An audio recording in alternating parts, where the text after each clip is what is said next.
Hi guys, okay, now we're going to do the debris shelter. This is part 2 in the shelter series. In the first part we dealt with zero shelter, where I ain't got time and ways that I could take shelter. In this one we're going to create a debris shelter. Now, let's understand there is a difference, at least in my definition, between a shelter and a hut. Okay? A debris shelter means I am going to shelter in it, which means I'm just going to sleep in it tonight. Tomorrow morning at daylight, I'm up and I'm gone. I'm getting out of here. I am not going to be staying here. So I want to use a minimum amount of resources, a minimum amount of calories on my part to create it. A debris hut is big enough for me to sit up in, actually cook or do something in. That's a hut.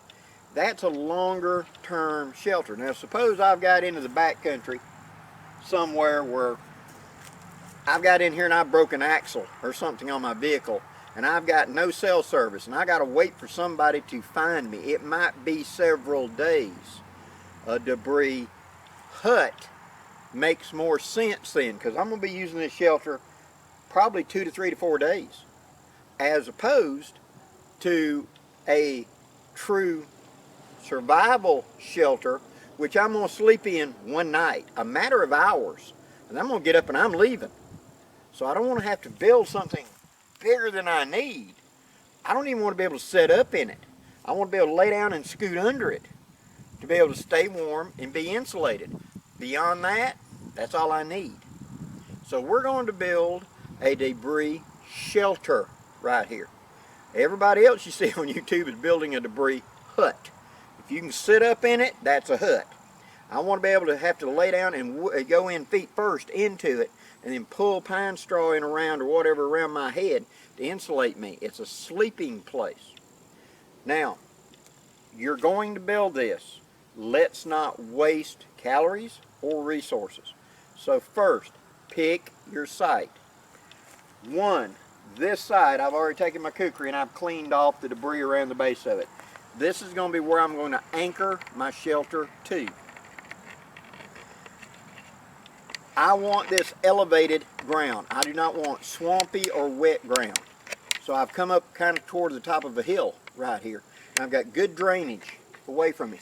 So if it comes in and it rains tonight, the water's going to run away from me. And the ground's not going to become saturated. I'm not in the middle of a water run or something like that. You got to pay attention to that. 2, widowmakers, look up, dead trees and all. Anything that could possibly fall on me. Okay, no. So we're good. 3, do I have the resources here to generate it? And I do. Back in the pines, back in there, I got tons of pine straw and pine cones for fires. So all I need is some sticks. Down here along this bottom, there's lots and lots of yopon, which is a tree that springs up like those are bushes, and they become pretty good size, 8, 9 feet, 10 foot tall, and they're good, quick material, and you can cut them off at the ground and they'll be back next year. So it isn't going to affect this area for me to harvest that.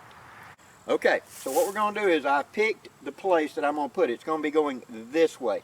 The ground rolls up right here in a mound. And I've made sure this isn't an ant mound. There are a few ants right here, but it isn't a true ant mound. So I'm okay. I could go this way or I could go that way. Now looking at the lay of it, how it goes and etc. This way is actually better than that way. This way has more of a hump. This way is more of a taper. So I want that taper. Plus, the wind coming from that direction, this tree right here will act as a block to help block the wind off my door and more off the top of me. So I'm going to go from this way, that way. So now I'm going to take my kukri and I'm going to clean out any low scrub or whatever that may stick me during the night. I want to trim it off below ground level. So when I roll over it, there isn't a sharp stub sticking up that's going to possibly poke me or injure me. Remember, I'm in a survival situation. Getting hurt's a bad thing. I may not be able to get the medical treatment. So a puncture or even a bad cut or scrape could be bad. So I got to take care of me. So I'm going to clear this out more. Next thing we're going to do is we're going to come up here about the right height and we're going to anchor our ridge pole. I'll show you that. Then we're going to start adding a couple of ribs Then we're going to pack it full of pine straw, add the top ribs in, and cover the whole thing and make the mound. So let's get started. Okay, I'm going to come back here. This is going to be my ridge pole. And I'm going to dig down a little bit in this soft soil and make a little footer back here. Now what I'm going to do is I'm going to put the end in that hole and I'm going to wedge it forward into the tree. That way it's not going to slide away from the tree. It's going to stay stuck in the tree, in the ground, and leaning against the tree before I ever lash it or hook it. Okay, now I've got this end wedged up against the tree. The other end is solid into the ground, and I pulled it down where I've kind of leaned this tree out actually a little bit to wedge it down tight. So there's a friction fit to begin with. Now I'm going to take my bank line or whatever kind of cordage. If I didn't have a lot of cordage, I would take these sticks and put in this way right here up against the tree to hold this in position. But since I've got some cordage, I'm going to utilize it. I'm going to take a pretty good length of cord and I'm going to cut it. Because I'm not coming back to this. As soon as I get this done and built, I am not going to be reclaiming this. I'm going to be moving on. Take the line, double it in half, come here and do a lark head around the actual limb, come from underneath, tie it. I'm going to come to the tree itself. I'm going to go uphill a little bit. I'm going to take and I'm going to put about 3 wraps, pull it tight, saw it back and forth a little bit. I'm going to tie it off. I'm going to take that loose end, I'll come back around here to the front, tie it again. That way there's no way that's going to untie itself. This is tarred bank line, so there's no way it's going to untie itself. And that's going to stay there. Now I could secure this in several different ways. If I had something that's kind of slick, I could put 2 sticks on either side that come on up here to the tree and lash them sideways together. This is an important joint. I want to make sure this does not fall because this is going to hold the weight of my shelter. It isn't horrible heavy, but still I don't want this falling down on me during the night. So I've leaned the tree, I've loaded this where it's tied up against the tree. So if a storm comes up, my tree moves a little bit, it still will stay anchored in place. Okay. Alright. What I'm doing now is taking, I could do this with a digging stick, but I'm starting to do a little trench. Now what that is where I can take the end of my stick and put it down into that softened dirt trench so it's actually a little bit below ground level. So that as I stick, the bottoms ain't going to run away from me. They're held in place. All you got to do is just stick and lean and make a V in the dirt if you're going to put the end of the stick in.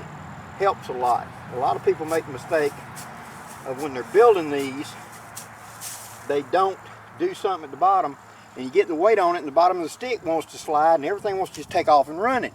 You want the bottom anchored so that it's holding the weight onto the ridge pole and not sliding down so easy. Okay, now I've got my basic ribs on here. Now as you can see, there's lots of big gaps. That's fine. All I want is a shelter low enough and big enough for me to get into and kind of curl up. This is cold weather. I have to build this for warmth. Now the walls are kind of steep on this, so I'd have to have a huge pile of debris out here, wouldn't I? What I'm going to do is I'm going to now get out here and I'm going to take brushy tops and add over the top of this. When you clear all this out and you're harvesting these trees, you're going to end up with these. And these brushy tops are exactly what I want, because I'm going to take them now and put them with the limbs going uphill up here. So I stick them in with the limbs going uphill. So when I pile my leaves or my pine straw in here, they cup them and it pulls it down toward the frame instead of running away. So now I'm going to cover it with brushy tops. Let me do that. Okay, now that I've taken and just stood up brushy tops, cut them off, walked up here and stuck them so limbs are going uphill. Now I take other stuff and I'm gonna run lengthways through this, like this. I've got a gap up here. What I'm gonna do, I'm gonna put this over it, going lengthways, long stuff, back through these V's, stick them in the bottom, pull it, stick it underneath, hook it back in. So when I go to piling on my leaves or my filler here in a minute, it will stick and grab it, okay? Doesn't hurt to stick a couple into the inside like that. Now, stuff is gonna pour through. Yes, it is. That's good. That's adding insulation to the inside, because when I get done, I want a tunnel that I can wiggle my feet into. I want it just above me all the way around. It's a sleeping hut. It's not a hut to sit up in, it's a sleeping shelter. So that whenever I get this all piled up, I'll have my fire straight out here in front of me. I'll sit in front of it. When it's time to go to bed, I'll point my feet in there and wiggle in, and I want it all the way around me in a cocoon, kind of like a bivy sack, except it's made out of wood and debris. But as you can see, we now got the brushes. Now we go to piling pine straw on top of it. That's next. Okay, here's the shelter. Now, as you can see, what I've done there is on this side, you've got the frame. It's been completely covered and mounded up. All those bushy tops with the layers going up catch and hold and want to shift the weight toward the center ribs. The ribs don't have to be blood tight together. They're spaced several inches apart, but it holds it, okay? This is an overnight shelter, remember? All right, now, let's look around to this side.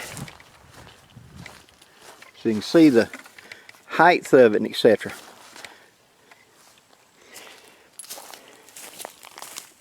Now I have piled it up. Let me shift that where I can see me. I have gathered and brought in arm loads and piled it up, starting at the bottom and working my way up. As I put one in, kind of wiggle it and push it in so those limbs flex around it. I leave the sticks and the pine cones and stuff in it. It gives more grip to it than just smooth pine straw. If some of it falls through the inside, good. I'm going to put a bed in there anyway, a pine straw, right? So it's actually helping me. All I need is a gap. If it's that big, when I start wiggling in, I got more than enough room. This is simply a windbreak, a warmth, a little bit of rain protection. Now, is this enough for heavy rain? No. You'd have to double this for heavy rain. How much do I need to pile on there in case of heavy rain?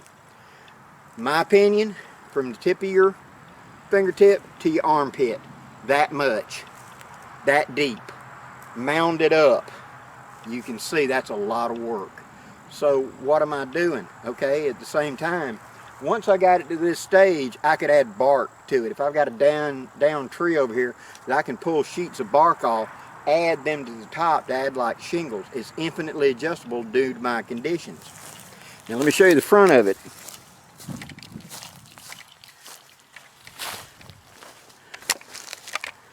Okay, I'll give you a close-up inside in just a minute. Yeah, there's a little pinhole light every so often. No big deal. A little bit of light, but other than that, it's fine. Now, I would make a deep bed in here. I'm not, because I'm not going to be sleeping in this. But I'm going to show you me getting into it. The way to get into it is you turn around and you come in backwards, like this.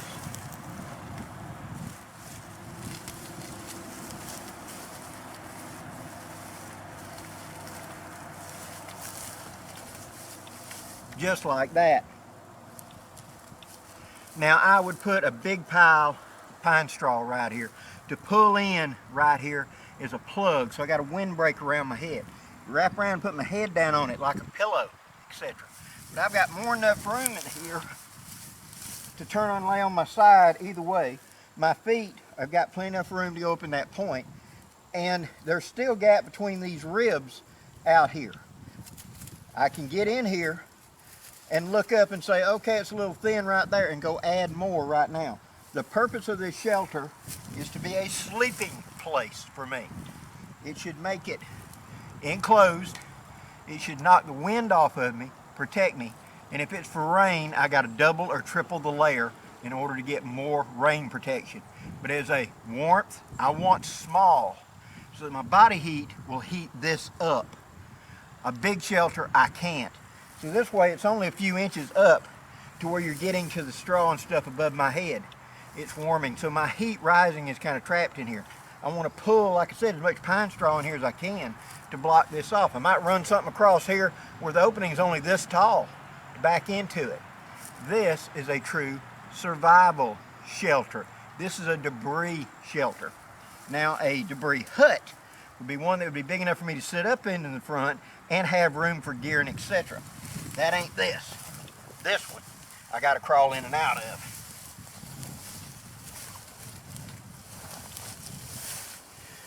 Just like that. Okay, here's looking into it. Yes, there is a tiny bit of light right back there, but that's it. Now if I filled that halfway to the top with pine straw to lay on top of, made a big pile right here, something I could pull in behind me and seal up as much of this opening as I can. This is what a survival shelter is. It is a debris shelter. It's not that big. But you look at the gaps.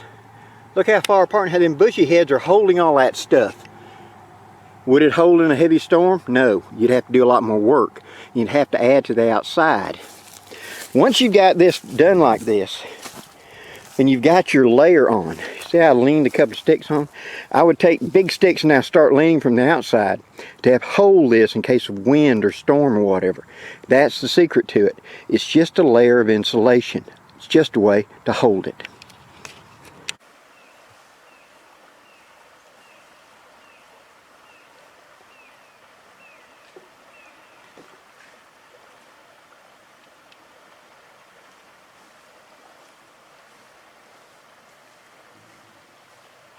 Okay, now that we've built the shelter, let's talk about the shelter a little bit and how this applies to the construction of any of these shelters.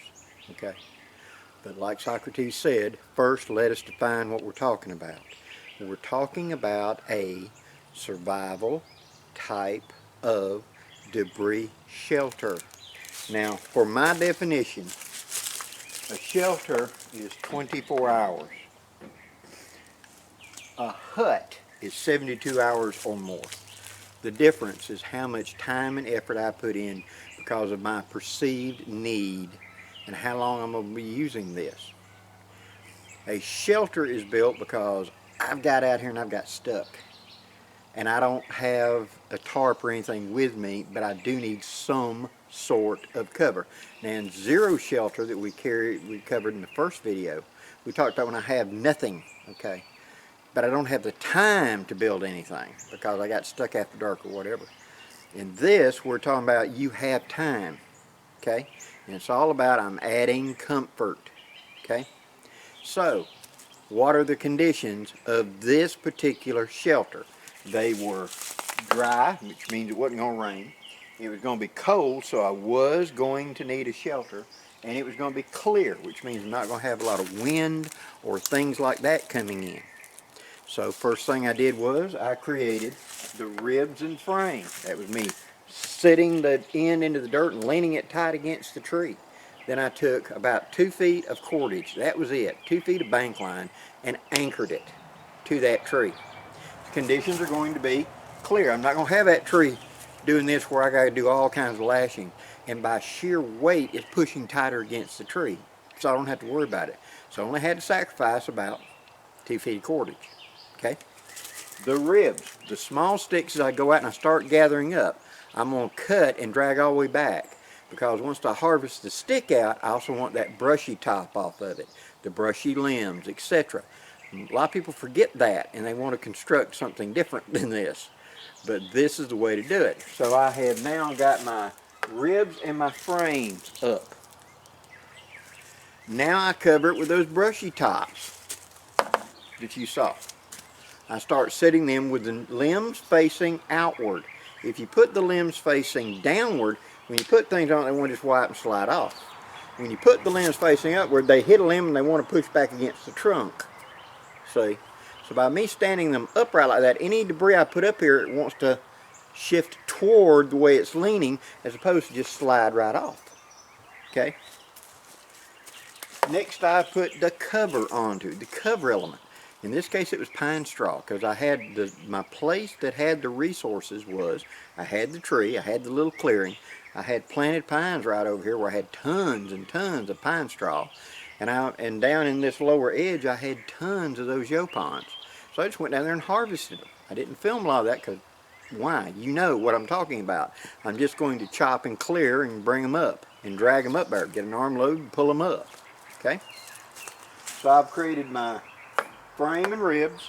I've covered it with my brushy tops, and then I came up with it. You take your feet and you shuffle into that pine straw, kind of kicking the pine straw forward, and it'll start rolling like you roll up a snowball to make a snowman until you get a big pile. I don't want to pick up a pile like this. I want to pick up a pile like this. I want like a big, one of those big old pillows, you know, that you sit on the floor.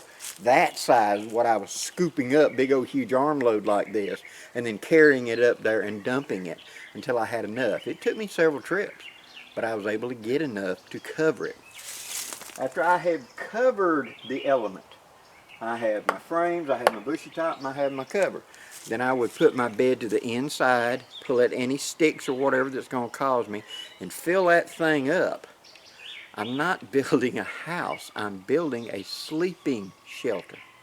I want to wiggle in there and I want pine straw on top of me as well as below me. I want to be able to wiggle in there and rake it over me because I ain't got no covers, remember. The only reason I'm building this is I didn't bring gear. I do not build one of these and got a tarp to waterproof it and got a sleeping bag to use in it. It's a waste of time. I want to build the shelter if I've got to, and in this scenario I had to. Okay, so a shelter is going to be 24 hours because in the morning when I get up, I'm out of here. Now what does it cost me? Time and about 2 feet of cordage. That's it. That's all it cost me to build that shelter, and I could reclaim that cordage if I wanted to. If I wanted to use a bushcraft zip tie of a Canadian jam knot out of paracord and cinch up my ridge pole to it, it'll work just as good, and when I got done I could untie it and drop everything and just walk off because I'm leaving. This is not a permanent shelter. This is something to sleep in tonight. It's a hotel for the evening. It's a bush hotel, as an old gentleman used to call it one time I knew. He called it a bush hotel. And so it's something quick and easy. Now let's look at the conditions. They were dry, going to be cold, and going to be clear. Let's change that. It's going to be wet. Wet, cold, and clear.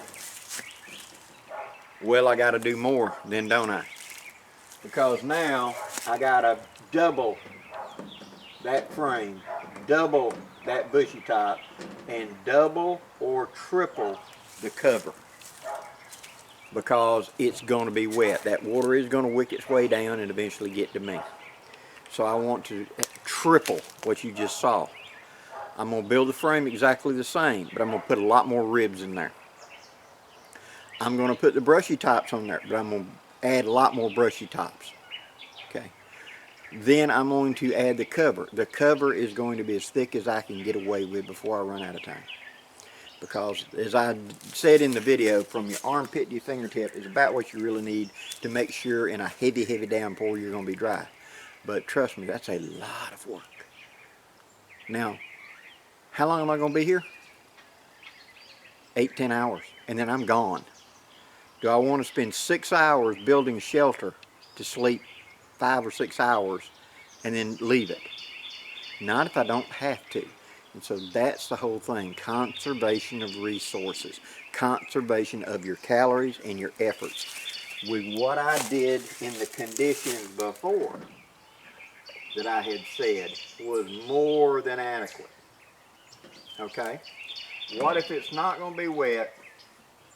It was still going to be dry, but it was not going to be clear. I'm going to have wind and weather blowing through. You know, we'll say a front's passing. So I got wind. Okay, then I'm definitely going to have to go up on the bushy top, and I'm going to have to add bushy tops on top of the cover to help hold the cover so that wind don't blow it away. See? And so I go and cut my little saplings to build my frame. The bushy tops come with it. I pile them over here. I then put the cover on.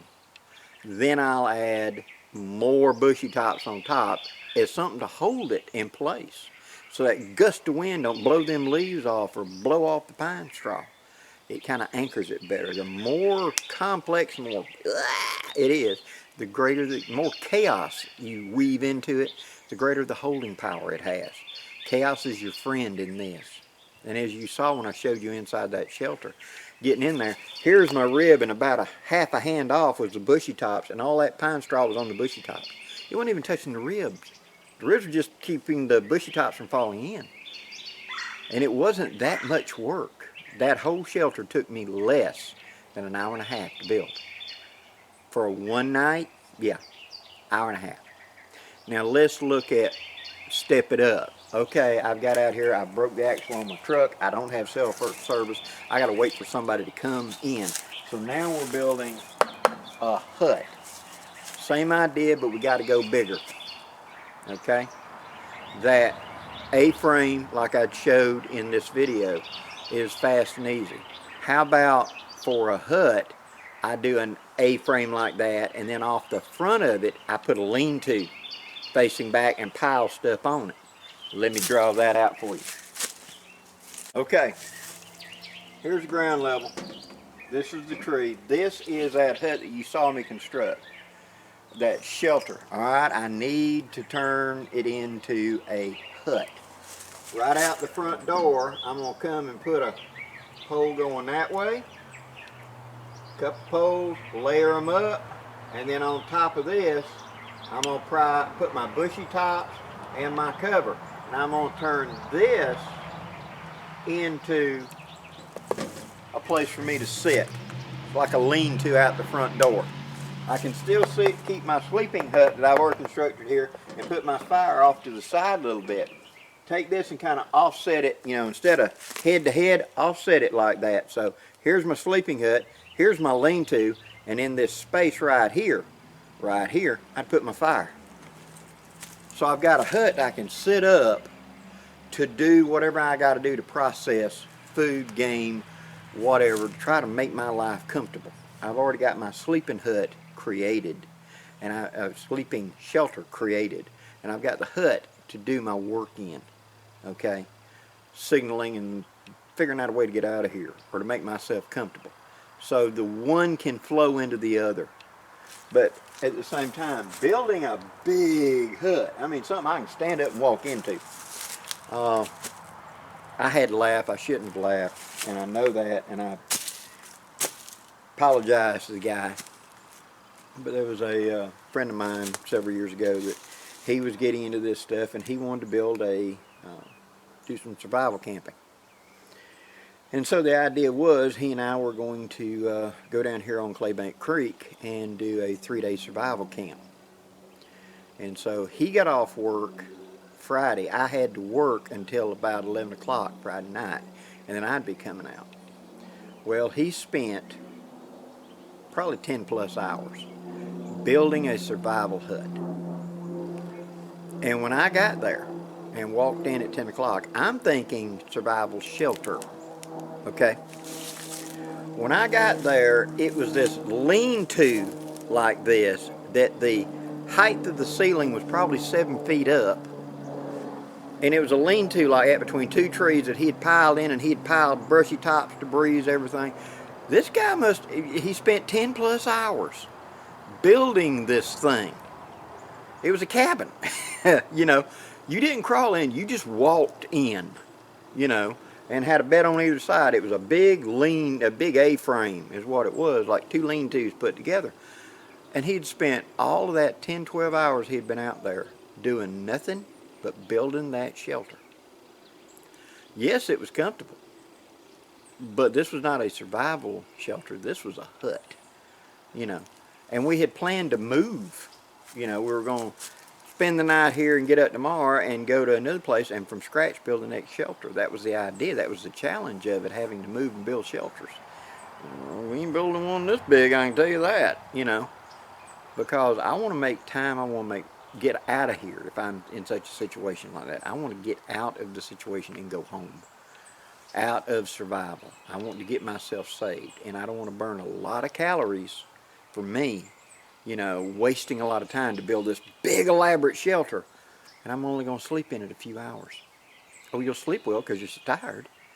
But I want to just, like I showed you, I threw up a quick, easy shelter in about an hour, hour and a half. Had I had all my resources just stacked up where I could have done it in 30, 40 minutes. But I didn't. I had to go gather my resources. I found a place that had the resources. But with my kukri, it was quick and easy to go out and just harvest, kick up, roll up, get the big arm loads. And you had, like I said, you got to pick your site. You got to have your resources. If you're doing a lot of walking, a lot of toting, you're in the wrong place.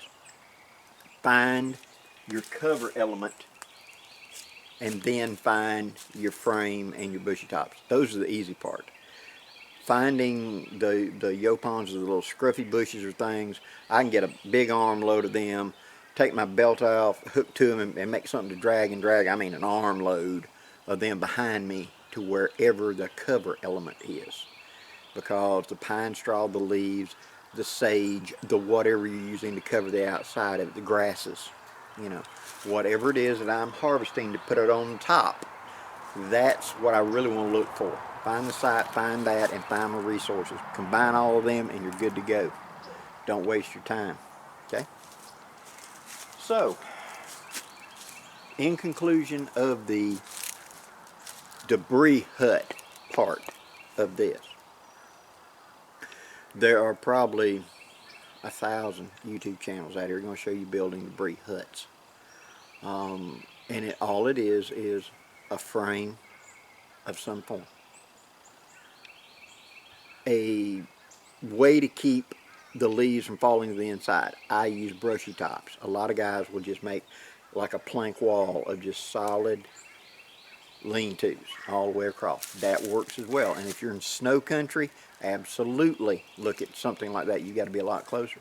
But you saw how spaced apart mine were. Some of mine were hand width apart, and yet it didn't fall to the inside, did it? You get that from experience. You find out what you can get away with. And so the frame and brushy tops and then a cover element makes it all work. Okay, next month, in the next video in this series, we're going to go to tarps, and we're going to talk about when you've got a tarp and how you can use it in multiple settings.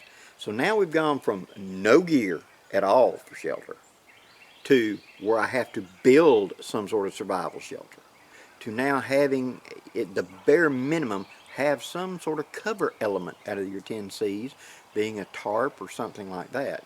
We're going to talk about ponchos. We're going to talk about tarps. We're going to talk about how big do you really need to get away with to cover you and make yourself comfortable. That's coming in the next video. Thank you very much for supporting my channel, guys. Please leave any questions or comments down below. I will do everything in my power to answer you as fully as I can. And if you need me to shoot another little video to answer a question better, I will do it. Thank you very much, guys. Till next time, I'm Blackie, wishing you safe journeys. Have a great day.